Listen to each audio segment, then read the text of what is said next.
How wet weather could hurt Flying Eagles. To view the full article, click the first link in the description below. West Coast may have won 5 straight matches, but wet weather could play havoc in the sides' clash with Carlton on Sunday.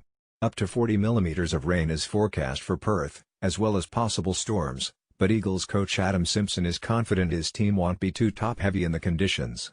Weve got reasonable size, but they're pretty well equipped in the wet we think, Simpson said ahead of the clash at Optus Stadium. They're not exactly 200 centimeters type players.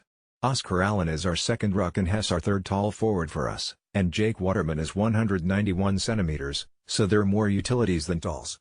We think Weve got the balance to get it done in the wet, but we'll wait and see on the day. At the moment we'll back in what Weve got. The Eagles head into the match as the only side in the competition with 5 straight victories for 2020. But West Coast feature one of the tallest forward lines in the competition and struggled in the slippery conditions on the Gold Coast. Josh Kennedy, 196 centimeters, and Jack Darling, 191 centimeters, are the 2 main targets, with help from Allen, 194 centimeters, and Waterman, 192 centimeters. Add to that ruckman Nic Naitanui, 201 centimeters, and the Eagles boast one of the tallest teams.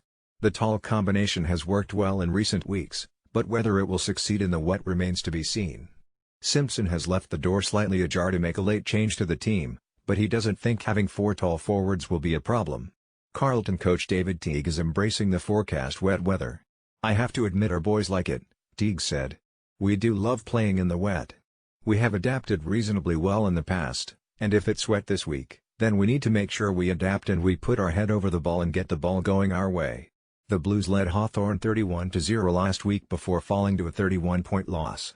Star Carlton midfielder Patrick Cripps was one of few players who stood up, and Teague West Coast may have won 5 straight matches, but wet weather could play havoc in the sides' clash with Carlton on Sunday. Up to 40 millimeters of rain is forecast for Perth, as well as possible storms, but Eagles coach Adam Simpson is confident his team won't be too top-heavy in the conditions. To view the full article, click the first link in the description below.